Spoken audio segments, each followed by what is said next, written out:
మీరు జీరో అనుకున్న వ్యక్తుల్ని హీరోలను చేశారు, ఓకేనా?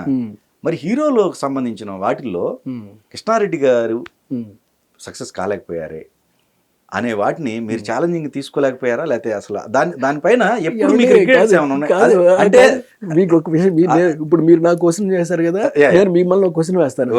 ఏమండి, ఇప్పుడు అది ఛాలెంజింగ్ గా తీసుకోవాలా, లేదా ఇంకొకటి చెప్తాను నేను, ఇప్పుడు మీకు చెప్తాను. ఒక చిన్న హీరోని వస్తుంది, అంతకు మించిన పెద్ద హీరోని చేద్దాం మనం. చేశారు కదా, నో డౌట్. అలా చేద్దామా అన్న క్వశ్చన్ మార్క్ అండి నాలో అప్పుడు ఉంది, ఇప్పుడు ఉంది, ఎప్పుడు ఉంటుంది. Okay okay. అంచేత నేను ఎవరి కోసం ఎదురు చూడనండి.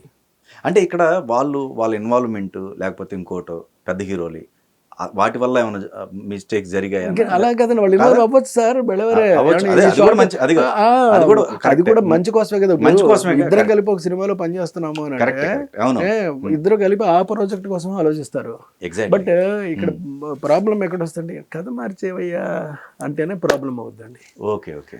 టోటల్గా అసలు ఇలా కాకుండా సీన్లు ఏమన్నా కొత్తగా ఇప్పుడు మామూలుగా రొటీన్గా వాళ్ళ అమ్మ నాన్న వద్దని అన్నారని ఇలా ఏమన్నా అంటే అప్పుడు రొటీన్ అయిపోద్ది కదా అది. నాకు అలా కాదు, నాకు కొత్తది కావాలి, something new. I have to present to my audience. నా నుంచి వచ్చే సినిమా అండి, రైట్ రైట్. ఇది ఒక అద్భుతాన్ని క్రియేట్ చేయాలంతే. చిన్న పెద్ద అసలు నేను లెక్క పెట్టనండి, దాని గురించి నేను ఆలోచించను అసలు. Okay okay okay. ఏదైనా సరే, ఎవరైనా సరే, ఎలాగున్నా సరే, సినిమా మాత్రం సెన్సేషనల్ హిట్ అవ్వాలంతే. దానికోసం నేను అనుక్షణం ప్రయత్నం చేస్తూ ఉంటాను. సో రాజేంద్ర ప్రసాద్ గారు ఉన్నారండి, బ్యాక్ టు బ్యాక్ మీరు రాజేంద్ర ప్రసాద్ గారి కాంబినేషన్ ఒక హెల్దీగా కొనసాగింది. ఈయన సైడ్ నుంచి సహకారం అందలేదు అనిపించింది, అందిందా? అంటే ఒకటండి, నేను బిగినింగ్ స్టేజ్ అప్పుడు నాకు రాజేంద్ర ప్రసాద్ ఒప్పుకోవటం వల్ల కదా నేను ఇవాళ డైరెక్టర్ అయ్యాను. అప్పుడు ఓకే. దాని తర్వాత నేను చెప్తాను దాని లింకప్ చెప్తాను. Okay okay. ఆయన ఒప్పుకోవటం వల్లే నేను డైరెక్టర్ అయ్యానండి. అప్పుడు ఆయనకి ఎంతసేపు ఎలాంటి ఫీలింగ్ ఉంటుందంటే, ఈడేంటి చిన్నోడు కదా, ఈడేంటి కొత్తోడు కదా, ఈడేంటి ఈడికి ఏం తెలుసు మనకు తెలుసు కదా, ఇలా ఉంటుందండి. కానీ ఏం తెలుసో నాకు తెలిసినంత బాగా తనకే తెలియదండి, ఆ విషయం ఆయనకే తెలియదు. ఓకే. ఎందుకంటే మనం మదించిపోతామండి, మరిగిపోతాం మనం, పెరిగిపోతాం మనం. Right right. మన ఆలోచన విధానం వేరుగా ఉంటుందండి. సో అటువంటిప్పుడు ఆయన ఎస్ఎస్ చేసుకోలేకపోయాడు ఆయన, అంతే. అందుకని వద్దనుకున్నాడు ఆయన కొన్ని. వద్దనుకున్నంతే నేను మనీషా ఫిల్మ్స్ నీ బ్యానర్తో నీతోనే హీరోగా చేస్తానని చెప్పాను, మాట కూడా చెప్పాను, నేను ఆయనకే చెప్పాను. కానీ ఆయన ఒకసారి నేను వెళ్ళినప్పుడు కొంచెం చిన్న ఇబ్బందిగా మాట్లాడారు. ఓకే. మహానుభావుడు, చాలా మంచోడు ఆయన. నాకు వాళ్ళ దర్శకుడు అవ్వడానికి కారణం కూడా ఆయనే. అలాంటి ఆయన గబుక్కుని ఏంటి నువ్వు డ్యాన్స్ చేస్తావా, ఏంటి నువ్వు డ్యాన్స్ చేస్తాడు, నువ్వు కూడా డ్యాన్స్ చేస్తావా, బలవడవయ్యా, నేను తట్టుకోలేకపోయానండి. నా లోపల ఎక్కడో బాగా మరిగిపోయింది. మరిగిపోతే తర్వాత అప్పుడు కూడా నేను నా సహనాన్ని వర్తిస్తున్నాను. ఒక రోజున ఆయనకి ఒకసారి కబురు పెట్టానండి. అప్పుడు ఎంఎస్ రెడ్డి గారు ఎంటర్ అయ్యారు. ఆయన మైలోడు సినిమా అప్పుడు. జరిగింది చెప్తున్నాను మీతో, ప్రేక్షకులు కూడా ఉన్నది ఉన్నట్టు చెప్తున్నాను. ఎంఎస్ రెడ్డి గారు ఎంటర్ అయ్యారు. ఏమయ్యా ఏంటయ్యా రెడ్డి పొడి పుట్టాను, నువ్వేంటయ్యా ఇదిగా, నువ్వు ఏళ్ళో వాళ్ళని పట్టించుకోకో, నువ్వు ఏదైనా సరే నువ్వు చేస్తున్నది ధర్మం, న్యాయం, అటు వెళ్ళిపో నువ్వు అంటే. లేదు సార్ నేను ఒకలా చేద్దాం అనుకుంటున్నానండి, నేను ఆయనకి కబురు పెడతాను, పెట్టు,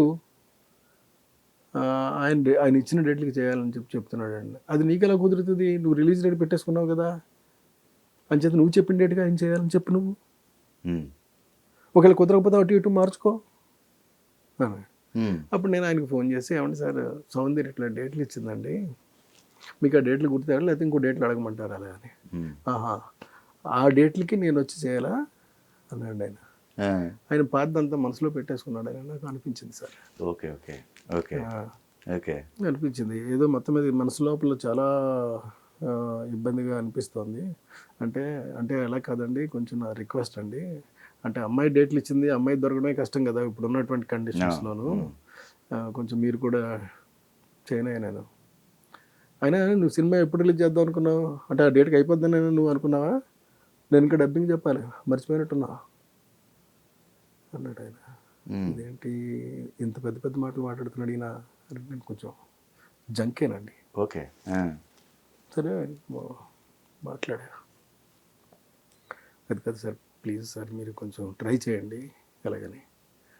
అంటే కుదరదయా నువ్వు అనుకున్న డేట్కి నీ సినిమా రిలీజ్ అవ్వదు, నేను వచ్చి డబ్బింగ్ చెప్పాలి కదా, చెప్పిన తర్వాత అవుతుంది, పై ఇంకా సాంగ్ ఒకటి ఉంది కదా అన్నాడు ఆయన. ఓకే. మన తర్వాత ముందు డబ్బింగ్ పెట్టేసామండి. సార్ మీరు పలానా డేట్లు డబ్బింగ్ అండి, నేను ఉదయం వచ్చి మధ్యాహ్నం 3 గంటలకు వెళ్ళిపోతాను నేను. 1 డేలో అవుద్దా? మరి అవ్వదు, ఎందుకంటే రీల్ చేంజ్ చేయాలి కదా, ఆ పాత రోజులు ఉన్నప్పుడు చేయాలి కదా, అవ్వదు కాబట్టి నీ ఇష్టం చేసుకో, చేసేసుకో నేను వచ్చేస్తాను రేపు పొద్దుటే 9 గంటలకు వెళ్ళా నీకు థియేటర్ దగ్గర ఉంటానయ్యా నేను. ఓకే. నన్ను 1 గంటకి నేను భోజనానికి వెళ్ళిపోతాను, మళ్ళీ 2ంటికి వస్తాను, 3 గంటకల్లా నేను బయలుదేరి వెళ్ళిపోతాను ఎయిర్పోర్ట్కి. నువ్వు లోపల చేసుకోగలిగితే చేసుకో, లేకపోతే లేదా అలాగా. ఓకే.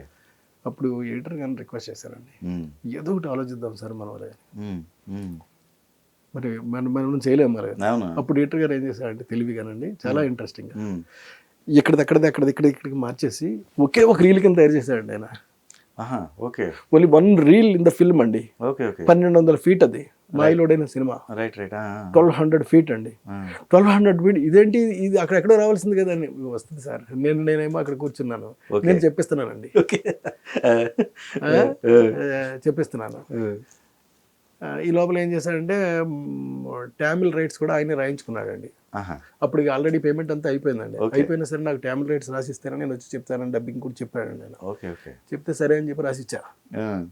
అది కూడా రాసేవాడిని. ఆ గేట్ దగ్గరికి వచ్చిన తర్వాత మా అసిస్టెంట్ వస్తాడు, అతను చదువుకున్న తర్వాతనే లోపల ఎంటర్ అవుతానని చెప్పాడండి. అలాగే కానీ మనం అది మొత్తం చదువుకున్నాడు నేను. మీరు వెళ్ళొచ్చాను అన్నాడు, అతను బయలుదేరి లోపలికి వచ్చాడు. ఇప్పుడు కృష్ణ ఇదిగో మనం ఏమో ఎంతసేపు చెప్తాం, మనం టక్టక్ చెప్పేస్తాం. అలాగే సార్, ఎందుకంటే నేను చేసుకున్న పని నాకు తెలుసు కదా అంటే వరుస పెట్టి రీల్ వస్తాడు. ఇది మనది 8వ రీల్ అనుకుంటాను కదా. మీరు చెప్పండి సార్, మీరేంటి మీరు ఎలాగైనా చెప్పేయగలుగుతారు, దానికే ఉంది చెప్పేద్దాం బాబు చెప్పేసాడు. అయిపోయిందండి. ఎన్ని గంటకి అయిపోయింది? 1 గంటకి అయిపోయింది. ఓకే. 1200 feet కదా. ఓకే. అయిపోయింది. ఇట్లా అయిపోయిందా అన్నాడండి. అయిపోయింది సార్. కానీ సాంగ్ ఎలా చేస్తావో చూస్తాను. ఓకే, అదొక ఛాలెంజ్ ఉంది. చెప్పాడు. ఆ తర్వాత సాంగ్ అడిగితే నేను ఎవరైనా డేట్లు సౌందర్య ఇచ్చిందంటావు కదా, చేసుకో, నువ్వు చేసుకో. సరే నాకు బాబుమోహన్ గుర్తొచ్చాడు. ఓకే. బాబుమోహన్కి ఫోన్ చేశా, సరే మీరు రావాలి, వేషం వేసుకోవాలి, చెయ్యాలి, సింపుల్గా ఒక చిన్న సాంగ్ లాంటివి ఉంటుంది, బట్ చెయ్యండి, సౌందర్య పక్కనే ఈ పక్కన చేస్తే. అప్పుడు సౌందర్య ఓకే చెప్పేసింది కాబట్టి, ఎందుకంటే ప్రీవియస్ ఒక ఇబ్బంది పడాను, చేస్తాను అండి, నేను చేసేస్తాను సార్ అలాగే చేస్తా అని చెప్పేసి ఇంకా వస్తాడు. ఆ తర్వాత రాజేంద్ర ప్రసాద్ మనిషి వచ్చాడండి. వచ్చి ఏంటి సార్ ఇది, మీరు వేరే ఎవరినో పెట్టి చేస్తారట కదా అలాగని. లేదండి నేను చేయడానికి ప్రిపేర్ అయిపోయాను, నాశనం అయిపోతారండి మీరు అన్నాడు. అవును సార్, నేను ఎట్టి పరిస్థితుల్లో ఎవరు, నేను డెఫినెట్గా పెద్ద హిట్ అవుతుంది కూడా సినిమా. అంత కాన్ఫిడెన్స్ ఉంది మీకు అన్నాడు. ఉందండి నాకు నా సినిమా మీద నాకు నమ్మకం ఉంటుంది కదా, ఇప్పుడు డబ్బులు పెట్టాను దాని మీద. మేము ఓన్ ఫిల్మ్ కదా, అది మనీషా ఫిల్మ్స్ అండి. అంచేత నేను ఎంతకైనా శ్రమ పడతాను, ఎంతైనా కష్టపడతాను, అంచేత డెఫినెట్గా అవుతుంది సార్ అలాగే. సాంగ్ రాకపోయినా అవుద్దా అన్నాడు నేను. అవుద్ది సార్ అన్నాను. ఎలాగ అవుద్ది అన్నాడు, చెప్పండి మీకు అన్నాను. ఓకే, ఎలా అవుద్ది అలాగే పెద్ద సమస్య అండి. అసలు సాంగ్ డేట్లు చెప్పేసాం, ఇక్కడ థియేటర్ చెప్పేసాం, అన్నపూర్ణ స్టూడియో చెప్పేసాం. షాక్ కదా. అవును. ఈ షాక్లో మళ్ళీ ఈయన వచ్చాడండి.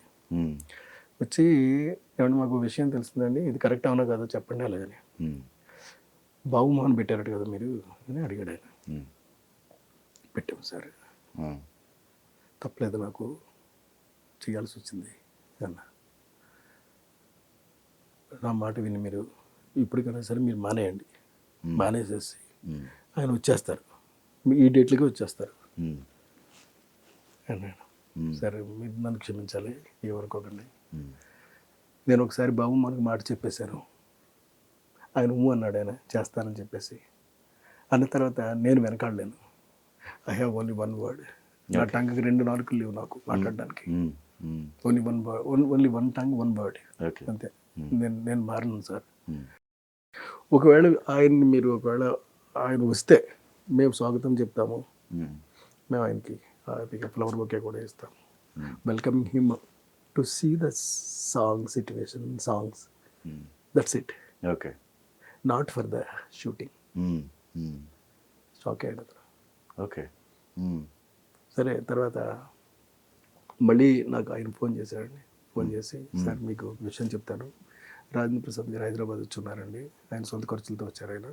ఆయన ఇప్పుడు మీకు షూటింగ్ దగ్గరకు వస్తా అన్నారు, ఉమ్, కానీ ఇప్పటికైనా సరే మీకు ఆయన ఇంకా వేషం వేసుకోలేదు కదా, ఈ క్షణమైనా సరే చెప్తున్నారని మీరు ఆయన మానేసేసి మీరు రాజేంద్ర ప్రసాద్ వేషం వేసుకుని వచ్చేస్తాడు, ఉమ్, ఎంతసేపు పట్టదు కదా.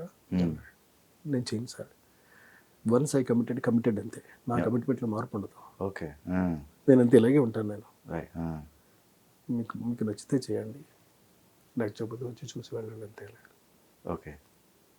ఉమ్, వచ్చి చూసి వెళ్ళాడు అంతే. ఉమ్. తర్వాత సినిమా రిలీజ్ అయిపోయింది, సెన్సేషనల్ హిట్ అయిపోయింది. అసలు ఈ పాట అసలు ఎక్కడికి వెళ్ళి ఆ, ఈ పాట అసలు ఆ, చూడండి.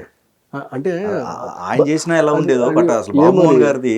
భగవంతుడు కొన్ని ఎందుకు మన చేత నిర్ణయాలు తీసుకొని ఇస్తాడు అని అంటే ఆ, కేవలం ఇందుకే, ఒక మంచి జరగడం కోసమే చేయనిస్తాడు. అందుకే అంటాను మీకు, ఓకే. కాన్ఫిడెన్స్ అనేది ఎప్పుడు వదులుకోవద్దు, నమ్మకం, Right. మీ మీద మీకు నమ్మకం ఉండాలి, ఉమ్, ఉంటే ఏ పేరైనా సాధించగలుగుతారు అలాగని చెప్పేసి.